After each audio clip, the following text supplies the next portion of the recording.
उनके जो मूल आचार्य चरण थे उनको बामन जी महाराज कहते थे।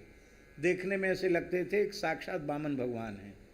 बामन द्वादशी को जिस मुहूर्त में भगवान का प्राकट्य हुआ था उसी मुहूर्त में वे आचार्य प्रकट हुए थे।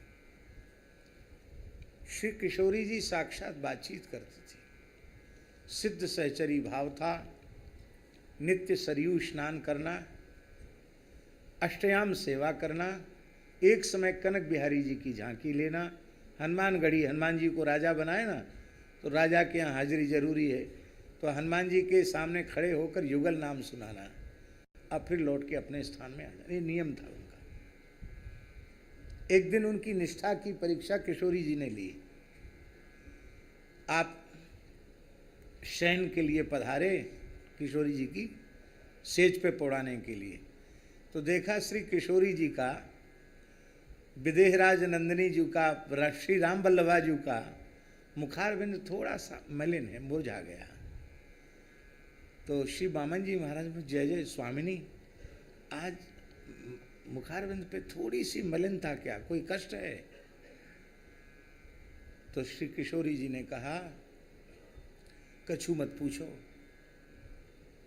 ठीक है हम, नहीं आप छुपाओ मत, मेरी शपथ है, मेरी सौगंध, सखी ऐसी तो बोलती हैं, मेरी शपथ है, आप छुपाओ मत। तो श्री किशोरी जी ने कहा, कल की एकादशी का विचार करके मैं सोच में पड़ गई हूँ। हमारा शरीर मिथिला का है ना, बिना महाप्रसाद के तृप्ति नहीं होती है, भात के बिना तृप्ति नहीं होती है। और उस जमाने की बात है, सैकड़ों साल पुराने की बात, तब महात्मा लोग फक्कड़ होते थे, कुछ शकरकंदी उबाल दी, अरवी उबाल दी, थोड़ा राम रस गुड़ रख दिया और थोड़ी छाछ रख दी, हो गया फलाहार। और कोई आजकल जैसी व्यवस्था हो ऐसी व्यवस्था नहीं थी कि एकादशी कोई 56 भोग होते हैं। तो किशोरी जी बोली, कल एकादशी है, कल वही फलाहार का भोग लगेगा, इसकी हमको चिंता हो रही है। इतना सुनते ही बामन जी महाराज फूट फूट कर रो पड़े। बोले, स्वामिनी जी, हमारा किसी योग यज्ञ व्रत जप तप से प्रेम नहीं है, हमारा प्रेम तो आपसे है। आपका मुखारविंद खिला रहे तो करोड़ों एकादशी न्यौछावर है।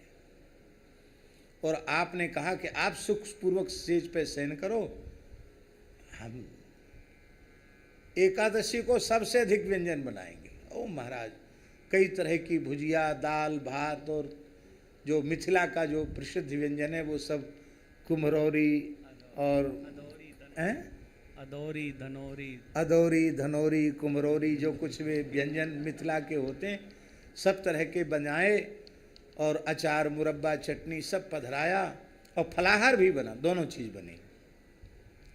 आपने भोग धराया, प्रेम से पवाया युगल सरकार को, और पवाने के बाद संतों से कहा कि कोई बाध्यता नहीं है, आप लोगों के लिए फलाहार भी भोग लगा है, तुलसी दल पधराया गया है, जिनकी एकादशी में निष्ठा हो वो अवश्य एकादशी करें। पर हम तो जो युगल का अधरामृत है वही हम लेंगे, हमारा कोई व्रत का, हमारी नकल मत करना, लेकिन जिनको बाध्यता नहीं है, जिनको चाहिए महाप्रसाद पाना तो महाप्रसाद पाओ, एकादशी करना हो एकादशी करो। आपने तो तृप्त होकर जो ठाकुर जी के थाल में भोग धराया था वही प्रेम से पाया। कुछ उनके अंतरंग परिकर शिष्य थे, उन्होंने भी वही महाप्रसाद की निष्ठा से ही प्रसाद लिया, और देखा देखी करनी नहीं चाहिए। तो जिनकी निष्ठा भी परिपक्व नहीं हुई थी उन्होंने फलाहार ही लिया। कहीं भाई आचार्य का अनुकरण नहीं कर सकते हम, क्योंकि आचार्य तो आचार्य है। और उस जमाने की बात है महाराज जी, बिजली के समान, आग के समान अयोध्या में खबर फैल गई। आज के 60-70 साल पहले भी टकसाल के विरुद्ध कोई साधु आचरण कर दे तो महाराज उसकी खैर नहीं, और कम से कम 300-400 साल हो गए होंगे। अयोध्या जी में हल्ला मच गया। बामन जी महाराज तो पता नहीं माथा खराब हो गया, उन्होंने एकादशी नहीं की, खूब कढ़ी, भात, दाल, खीर और पुआ पूड़ी सब दुनिया भर का बनाया, और खूब भोग लगाया, खूब प्रेम से खूब डट के पाया। कनक भवन दर्शन करने जब वो गए तो लोगों ने कहा कि इनको पूछो, इनका विरोध करो। तो जो अच्छे भजनानंदी रसिक संत थे उन्होंने कहा, बामन जी महाराज की अवस्था इतनी ऊंची है कि हम लोग उनसे कुछ कह नहीं सकते। भजनानंद में महाराज जी भरे रहते थे। लाडली जी साक्षात जिनके साथ खेलें, बातचीत करें, उनका स्वरूप कैसा होगा, विचार कर सकते हैं। तो वहाँ किसी ने कुछ नहीं कहा। लेकिन जब कनक भवन से दर्शन करके हनुमानगढ़ी दर्शन करने आए, वहाँ तो नागांव की फौज तू तड़ाक करके उनसे पूछा, अखाड़े वाले तो अखाड़े वाले, भाई हम लोग सिपाही हैं, तुमने कानून के विरुद्ध व्यवहार क्यों किया? आप कुछ नहीं बोले, कुछ नहीं बोले, हाथ जोड़कर सिर झुकाकर खड़े रहे। तो उन्होंने उनको पीटना शुरू किया। अब महात्मा तो महात्मा ठहरे, अब वो सब पहलवान बेहोश होके गिर गए। अरे बोले ज्यादा मत मारो, मर जाएगा बेचारा साधु, मर। दुबले पतले का हरा शरीर तो था ही बामन जी का। और वो तो सब चले आए। आप उठे और उठ करके कुछ अपमान का अनुभव नहीं किया, सीधे स्थान में आ गए। तो किशोरी जी से बोले कि अब हम कुंज के बाहर नहीं जाएंगे, केवल सवेरे शरीर स्नान करेंगे, अब कुंज के बाहर नहीं जाएंगे, कनक भवन भी नहीं जाएंगे, हनुमानगढ़ी भी नहीं जाएंगे, क्योंकि हमें आपसे लेना देना, हमें संसार से कोई लेना देना नहीं।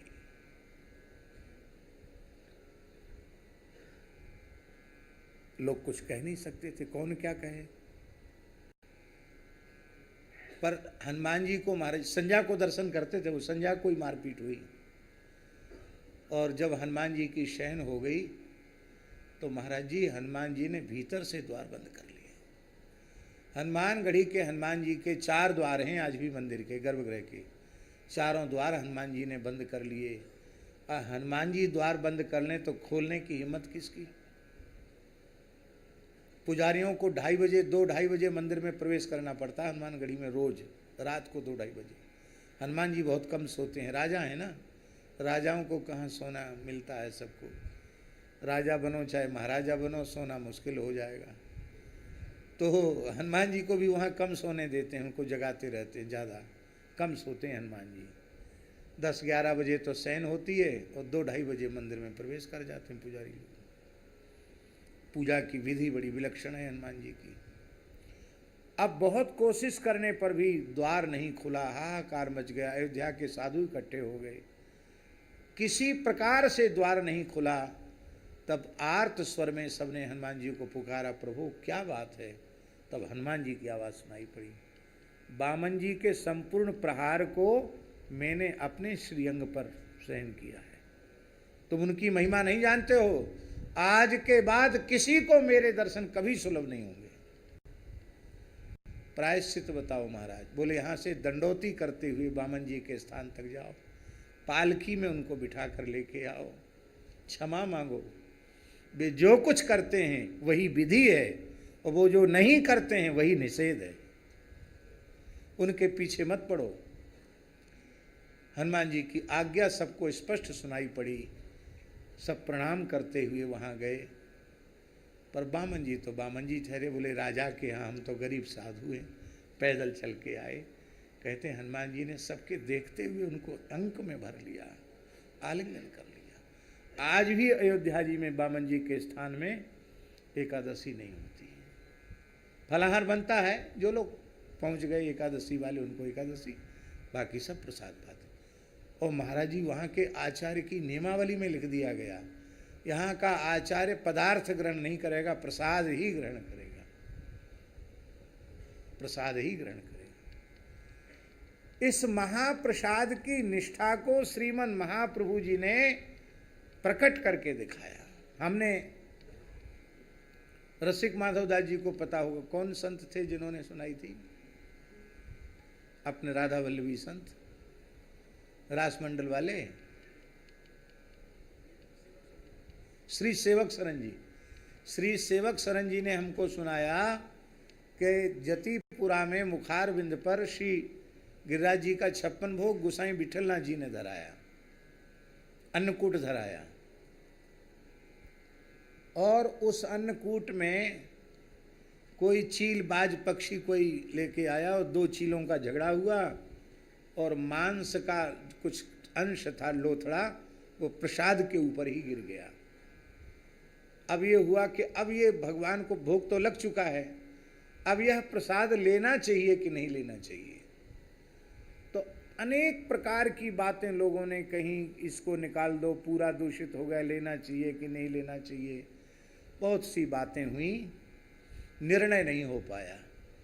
तो बोले महाप्रसाद की सर्वोपरि निष्ठा तो श्री हित महाप्रभु जी के हृदय में है, उनसे प्रार्थना की जाए।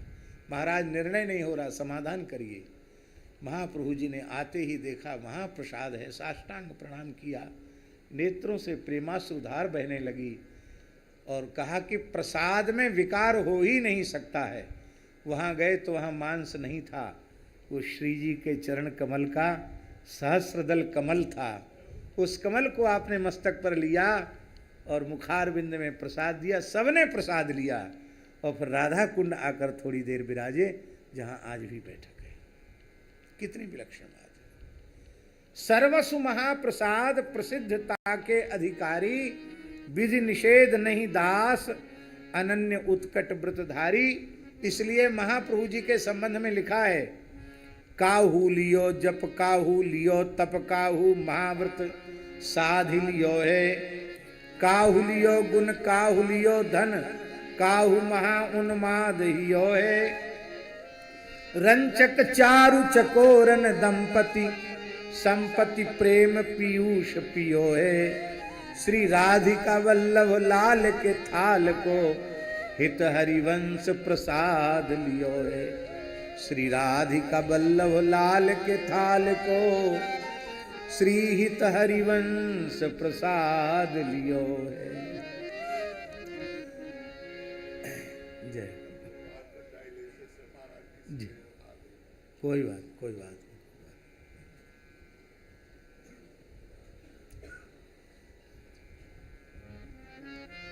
आपकी इतनी ही उपस्थिति, आप तो एक क्षण के लिए आ जाते, वही बहुत बड़ी बात है। इस अवस्था में बहुत ऊंची बात है।